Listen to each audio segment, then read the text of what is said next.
Hi, all. Here I am. I'm live, and hopefully you're focused. When I was thinking about today's podcast, I realized that if I were a writer, AccuLife and AccuWeight would be the core of most of the films that I would be working on. Temptation is incredibly powerful. One of the things I noticed a long time ago is that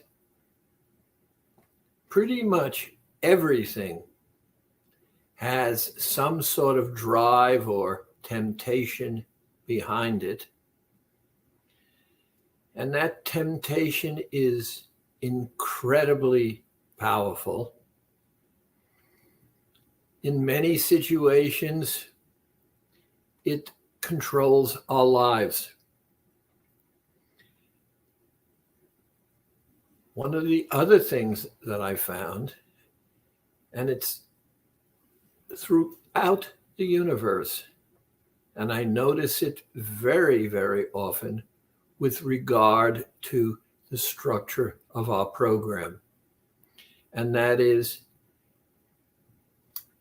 although we don't know 100%, almost everything has a neutralization or an antidote. Now, I'd like to start off today by telling you something that maybe you know and maybe you don't know, but it should open your eyes and your brain to thinking. Our goal here on this podcast is to help us achieve our personal goal. Each and every one of you has said, I want to weigh less.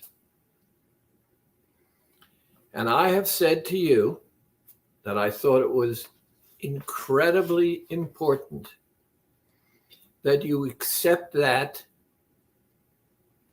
by thinking it through. Now, temptation is going to be there. Losing weight is going to be there. Temptation is the antithesis of weight loss. And the reason it is, in order to lose weight, you commit yourself to changing your behavior. It's as simple as that. What people seem not to understand is that all food cravings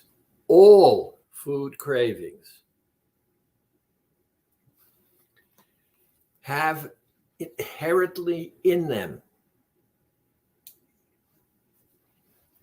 the cause of all disease and illness. Hear that? All of your cravings have, as part of the structure of your cravings, the exact same issues as all illness and disease. And what is that? I call it imbalance. And one of the reasons that I'm so enamored with AccuWeight and AccuLife is that as part of the structure of the program is this initial phase of cleansing and detoxifying. One of these days, I will get back to it. But years ago, when Dr. Chu and I were working together, and one of the hospitals that we were working in went smoke-free. Dr. Chu and I discussed it. And what came to the surface is that cigarettes, tobacco is an addiction, and it's extremely difficult to break. Why? It causes an imbalance. And most, if not all, smoke cessation programs do not reflect getting at the cause of that imbalance. And that's what I want you to focus on today. You are in charge. Temptation is real. Why is temptation real? Let's stay focused with our program. And you've heard me say this before. The infant is growing inside its mother. The mother is taking 100% care of that infant. Fetus, if you like. I don't want to get into that part of the discussion. If it is birthed around the 7th month, it will survive. It stays in that womb for an extra 2 months to grow bigger and stronger. So there's some kind of sensing mechanism, because if it's born, it will survive.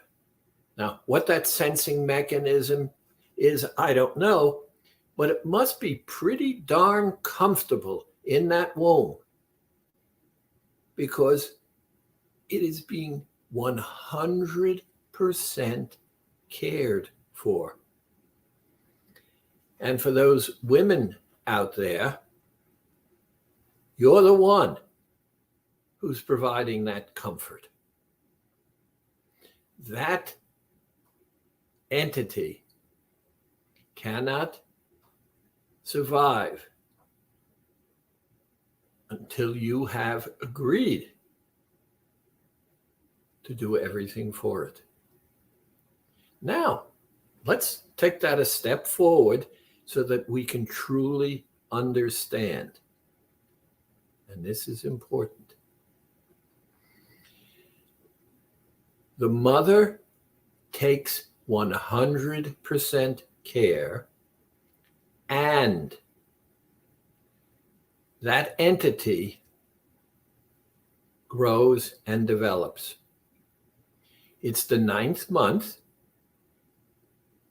The mother goes to the birthing station, whether it be a hospital or at home, whatever. And that entity emerges. Now, in most situations, the mother is exhausted. She needs to take a nap. The baby is washed and wrapped and taken away. It's been through some kind of process as well, so it sleeps.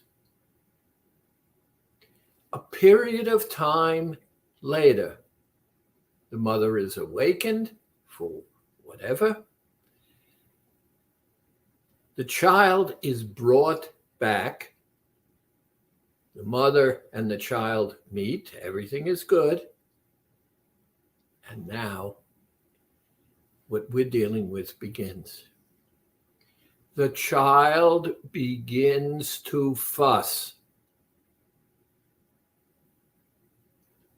Fussing, from my point of view, says there's some kind of imbalance. I don't have to put a label on it. Fussing occurs because there's an imbalance.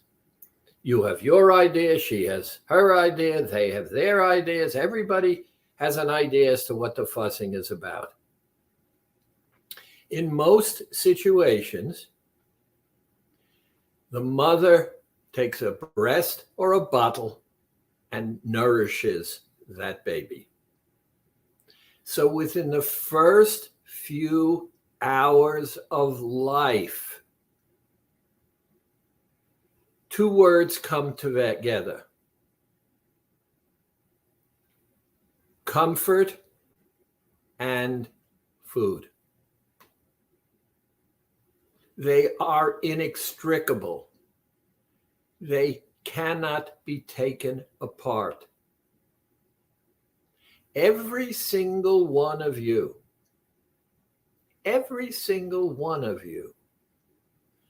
knows the power of food. And I'll bet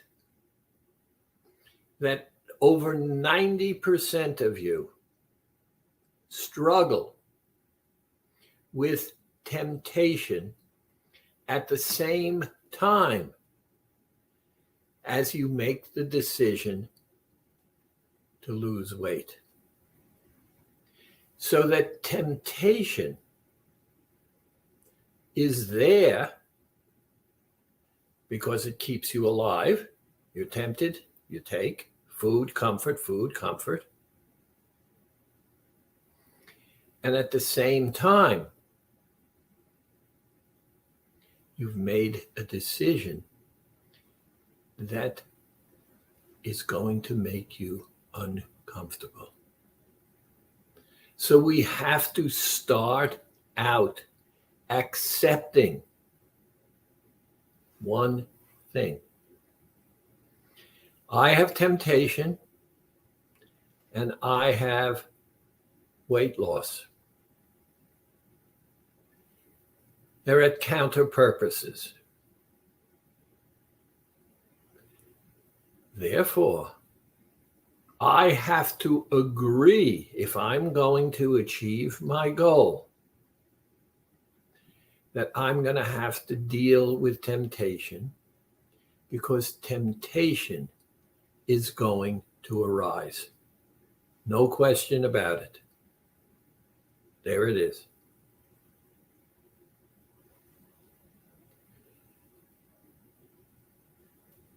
I can't see your hands, but the question is, how many of you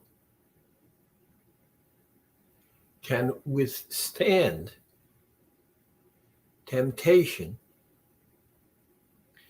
despite the fact that it's at cross purposes? So therefore, the first issue,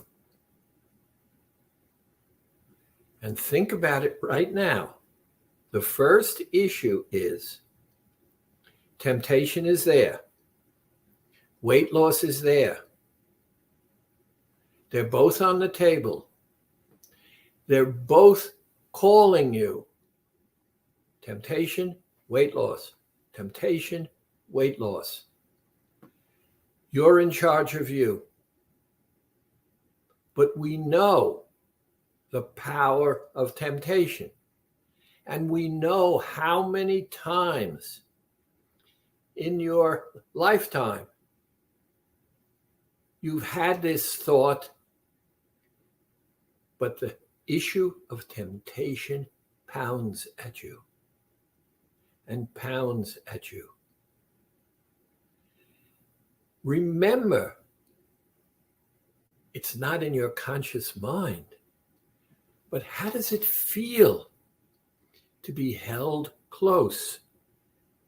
And when you got that bottle or breast, you were held close. It was warm. It was comfortable. It was nourishing. It felt so good. And how many situations like that are you aware of? So the key is to understand the only reason we are having any discussion at all is because you have to recognize that if you want to lose weight, it's going to make you uncomfortable. And how long and in what way can you get by this level of discomfort without giving in? Recognize something else, and we've talked about it before. This anger in the infant is there. And that anger in the infant is there because it was put there for survival. That infant begins to cry. And that controls you. How long can you sit by? And how many terrible stories have you heard about the infant's anger controlling and upsetting the adult?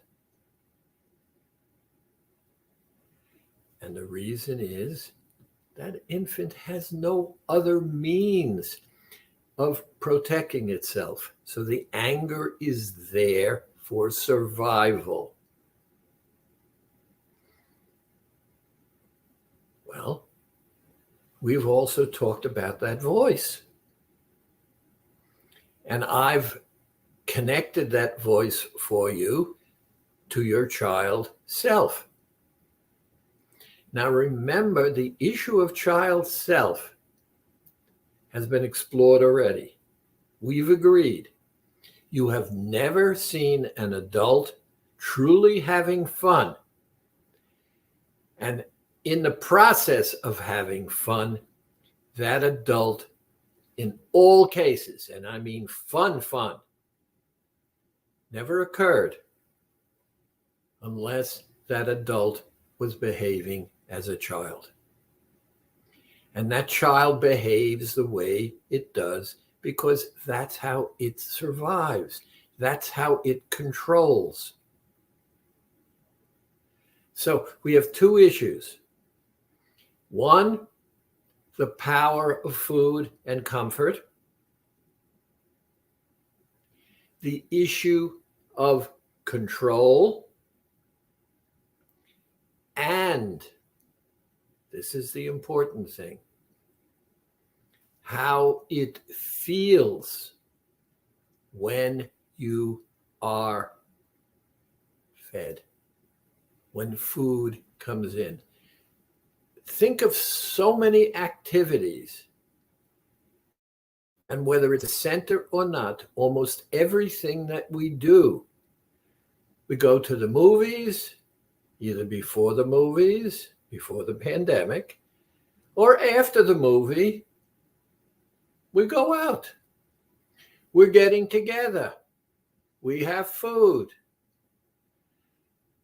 We're taking a trip. We stop to eat. Food is the center of everything. And is there anyone that you know who's an adult that doesn't realize that without food, they can't exist? So your very existence is built upon having food. So, back to my original point. Every single craving for food that you have has its origin in the imbalances that are going on in your body. And one of the reasons I focus on our program is because those first 2 weeks, detoxification, cleansing, are the key. And that's why they're so difficult. Because we're getting rid of the poisons and the toxins that have built up in our bodies.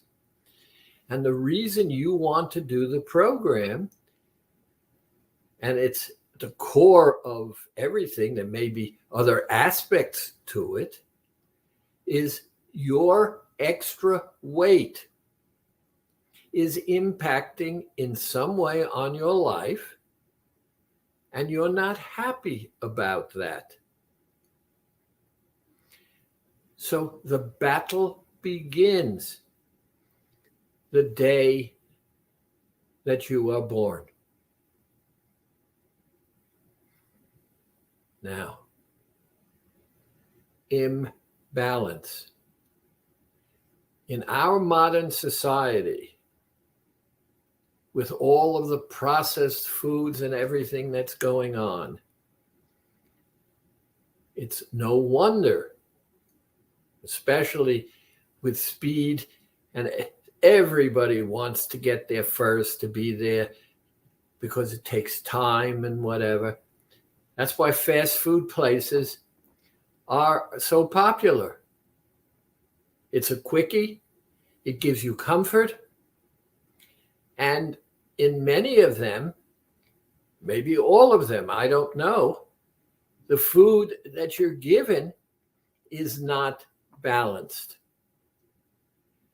And that puts a load on your immune system, which is your gut. And so here we are back again. Temptation. Now, built in to temptation is, again, survival. We've talked about it in terms of the child. I want what I want when I want it. Now, what is that about? A child has no experience in the real world. It wants. Let's not try to interpret it. Let's accept the fact that it wants. Part of that wanting could be evolutionary, in the sense that as we evolve and temptation is there, it wants what it wants because that's how it learns to survive. So now we have another aspect to it. I want what I want when I want it has at its core, at its essence, survival. So we've got comfort, we've got survival, we've got learning, and we have that period that goes on within the first few hours of life. That when we are fed, it feels so good.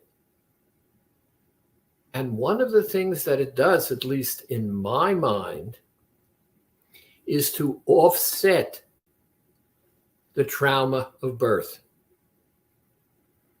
Now, let me explain. This entity is inside its mother, between 1 second and the next, between 1 minute and the next, it emerges into the real world, going from 100% being taken care of to 0. Once it's outside the mother, it has no capacity for survival.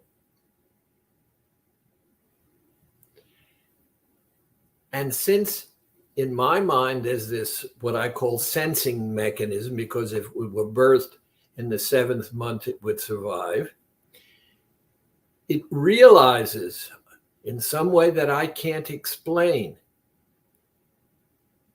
So the wanting, the temptation is connected with survival.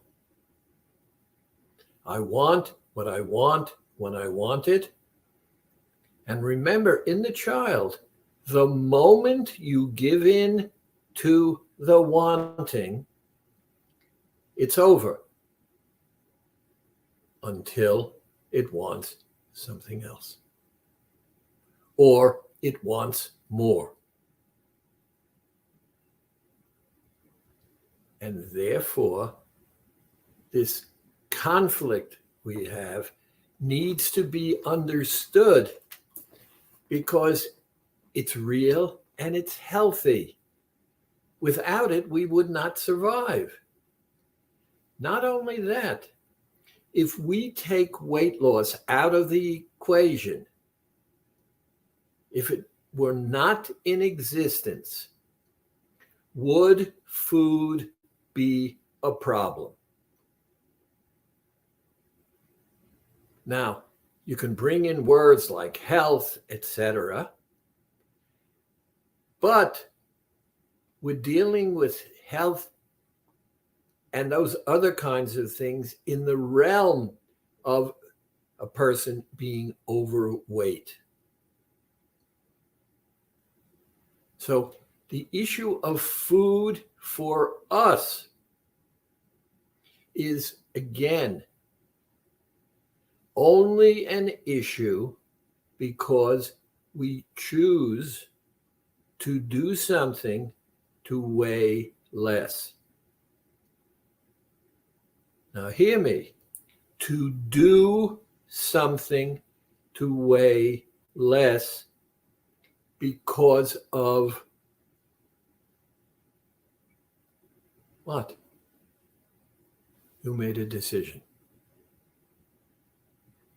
Now, we could get into trouble by having a whole discussion about the decision we made. And I've said to you, stop. You're an adult. Let's get away from justification. I, as the adult, wish to weigh less.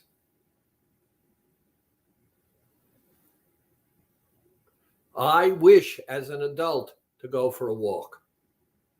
I wish, as an adult, to take a drive in my car. I don't have to justify that. I'm an adult. I'm responsible for me. And I want to weigh less. I don't have to explain to you. I don't have to do anything. That's what I want. Now, the only reason I want to lose weight is because that's what I've decided. If I don't recognize the power of temptation, then I'm not going to achieve my goal. Temptation was put there as part of our learning experience. On the opposite side, it's a survival kind of thing. Why? If we constantly give in to temptation, let me ask you, if we constantly give in to temptation, what's going to happen? Therefore, I've got to pay attention to temptation. Also, remember I said to you, it seems in nature, every positive has a negative. All poisons seem to have antidotes. Whether we're aware of all of them at this point in time, no. But in the most of situations that occur, if this is a poison, we can do this to neutralize the poison. Now, the key for temptation, remember, it keeps us alive. But it's the child exploring. So the temptation is there because that's an aspect of our learning, of our becoming. But you and I are adults. We've had that experience and we can differentiate. And this is what we've discussed already as well. And what's that? I'm tempted and I'm aware of it. And I'm also aware of the fact that the power of that temptation is often at cross purposes with what my goal is.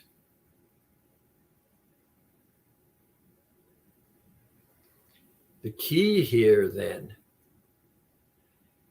is to address it in a positive kind of way.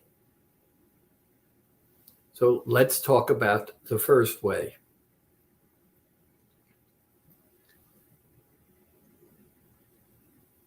You are tempted.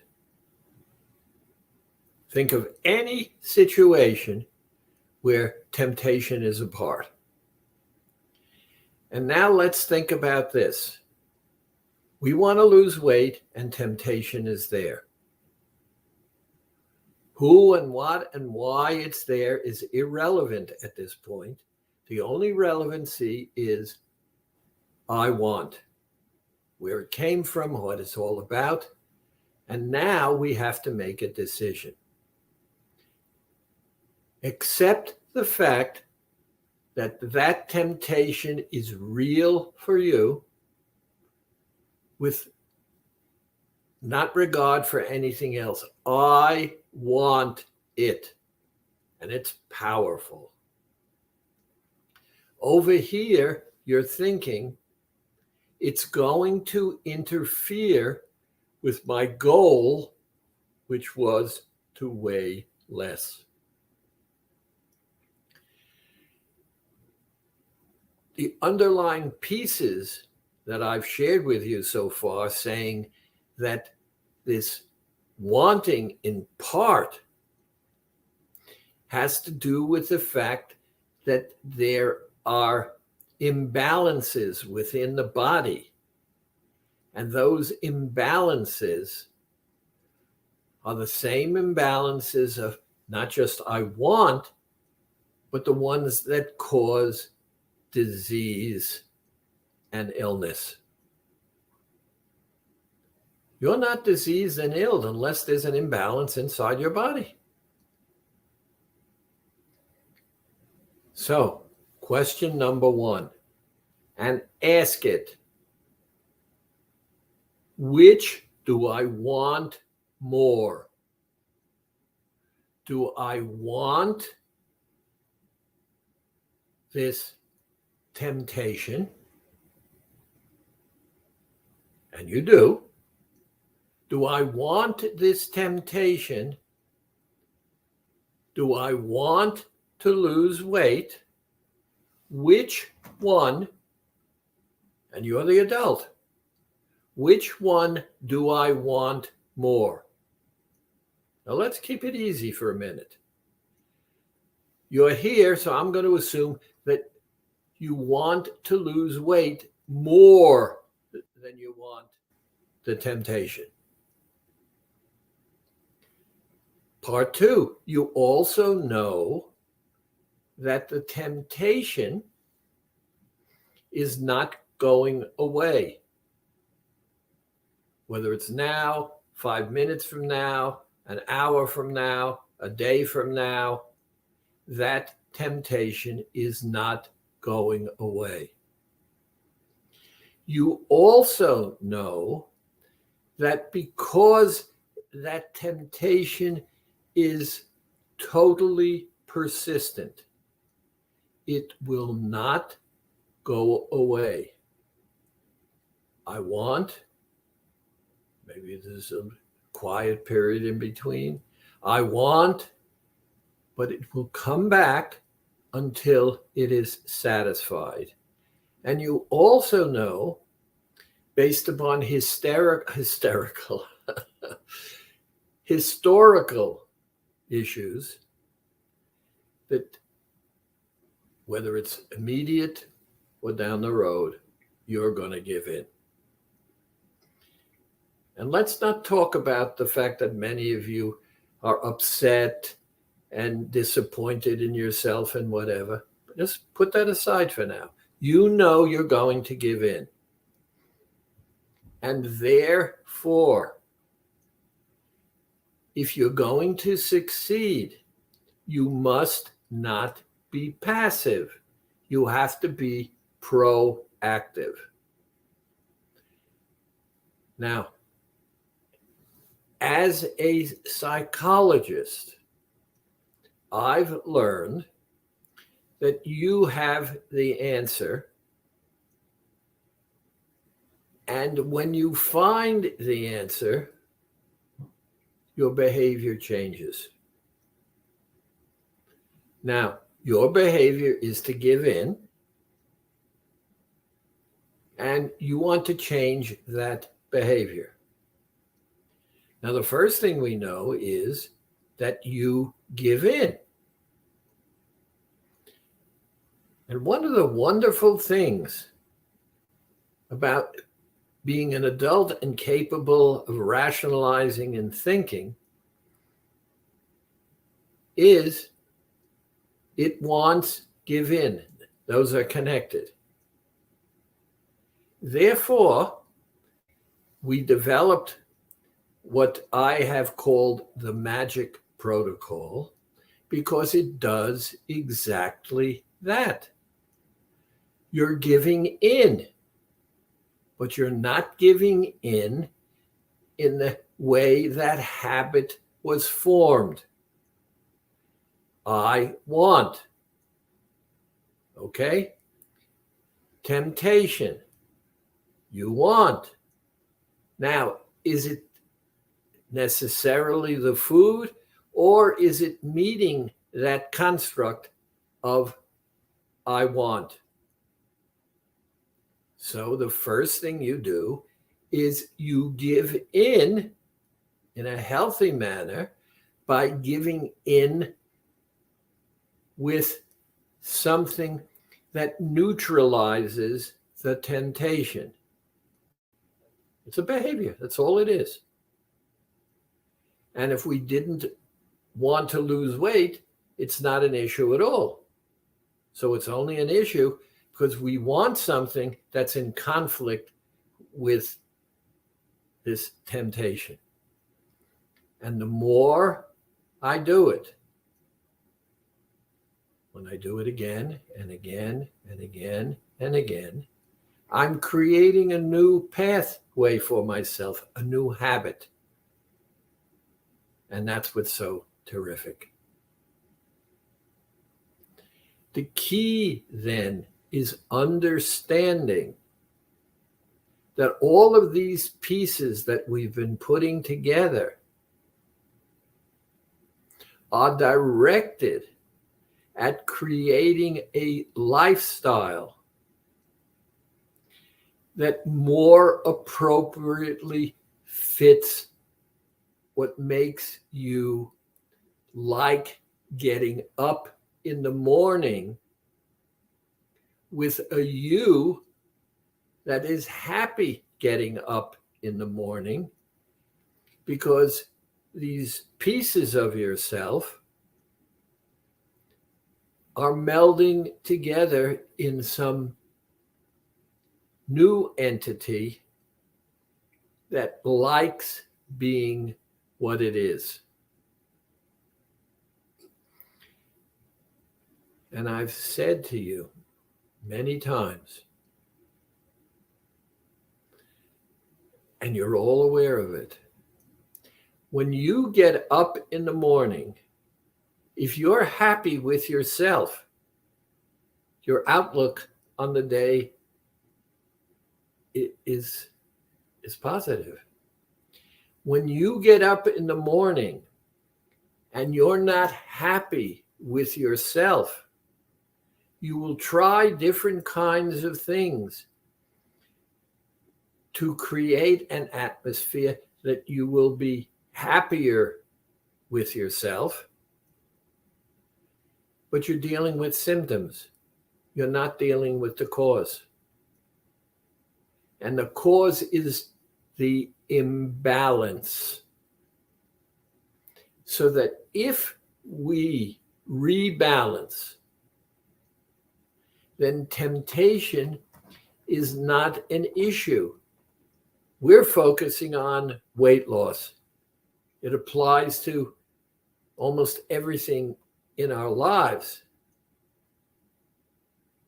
But it's the same imbalance issue that is the key. So what am I saying? Let's recognize when we're being honest with ourselves when it comes to temptation. Temptation is not bad. It has to do with the circumstance. Temptation is there because when looked at in different ways, it's a learning experience. And if you didn't have that learning experience, it would not be a positive kind of thing as you move forward. Therefore, how do you meet that temptation in a manner that makes you feel good about it? And that's by being transparent with yourself, being honest with yourself.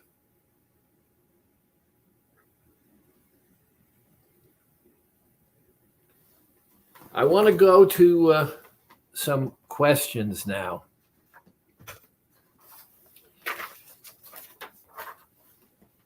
Oh, I was looking for my glasses. I wrote them down. Here we go. I'm relying on chewing gum to stop me from cheating. I saw that I'm limited to 6 pieces per day, but I've been chewing close to a pack a day. Is this slowing down my weight loss? Interesting question. As far as physiology is concerned, the answer to that question is something I can't fully answer. Maybe it's slowing down your weight loss. Maybe it's not. The one thing I do know is too much of a good thing is too much. And it's built into the statement itself. Too much of a good thing is not a good thing. So therefore, the issue that we have to look at is, what is it that you are requiring more? Now, here is where your consultation is very important. One of the things that you and I know is that we can live for weeks without food. We can only live for days without water.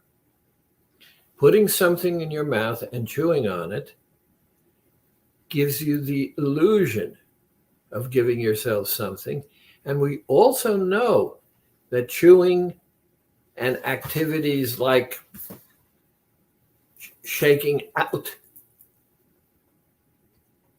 of jumping up and down, all of those kinds of activities give you something to lower the stress, the anxiety, the pressure that you're feeling. So it could be dehydration, it could be depression, it could be anger, it could be anxiety, it could be stress. The answer is that you have to have more than 6 pieces. Make sure it's within our guidelines for sugar and calories. And the odds are it will not have a major impact. The problem is not to get caught up in the process of constantly giving in. Next question. I'm not sure what my goal weight should be. How should I decide? Well, I'm going to start with guys first. With a guy, and I've heard many, many explanations by physicians, and the best one that I've heard is a man should take his height, and let's say he is 6 foot tall. 6 foot tall is 72 inches. Take those 72 inches and cut them in half. That's 36. And his weight should be about a waist size of 36. Very simple. Take your height if you're a guy, cut the height in half, divide by 2, 72 inches, 36 inches, waist size 72, 36. With a woman, and I treat women differently because women's bodies contain more fat than men's bodies. It's nature. So what I say to a woman is, I want you to pick a clothing size. I don't care what the clothing size is. You have to feel good about that clothing size. When you reach that clothing size, what I want you to do is decide whether you're going a week or 2 points more on the program so that the clothing size, which most women are eager to focus on, will give you the answer, and that's you go to phase 2. Both are simple, both are clear, both are easy, and if you recognize the logic of it, it's going to be there. The biggest problem we have with the issue of losing weight is that we will not accept the discomfort it calls us, because the moment we commit to weight loss, we're committing to being uncomfortable, because almost none of us are comfortable with the inevitable. What's the inevitable? Change. Nothing is ever the same. Why do we practice? To get better and better and better and better. But it can't be the same. 5 years from now, can I physically do what I'm doing today? No. So if I'm going to achieve something, I have to make accommodations or changes. I don't know what's around the corner, so I'm uncomfortable because my mind plays games with me and I think of things based upon life experience. The key here is to understand the more you take charge in a rational kind of way, the more comfortable you're going to be.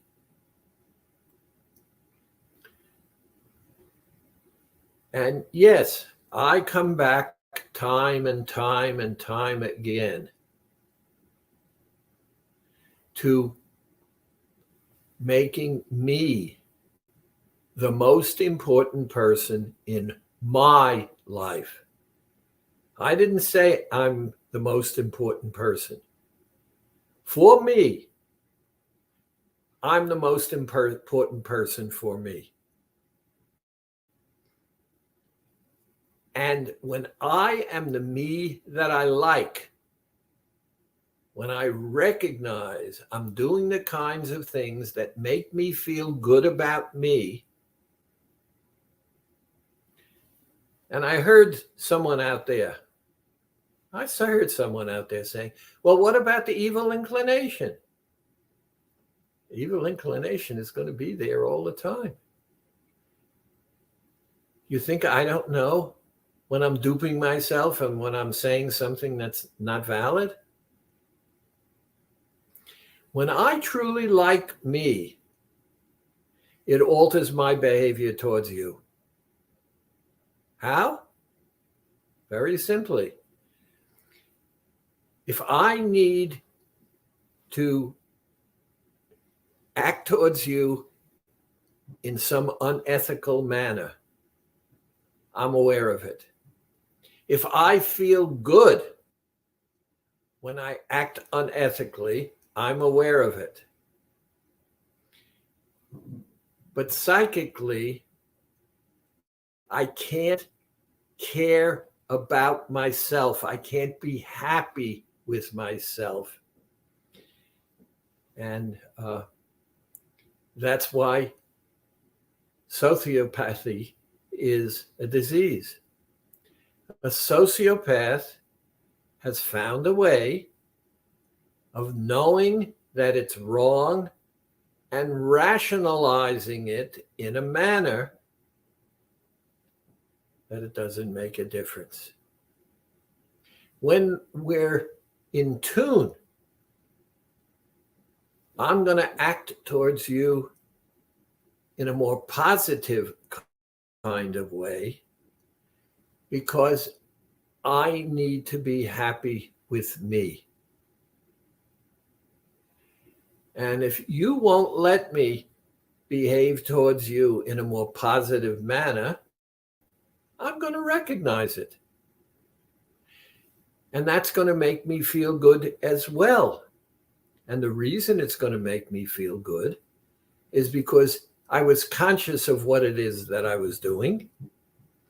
And I realized there's an imbalance in you. Because if you were balanced, you would want the same thing.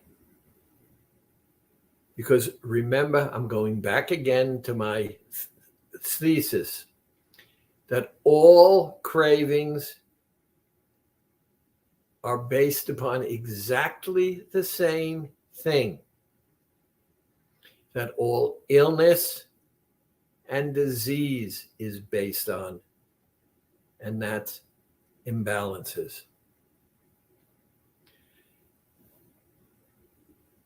Thank you for being here. Hope to see you soon.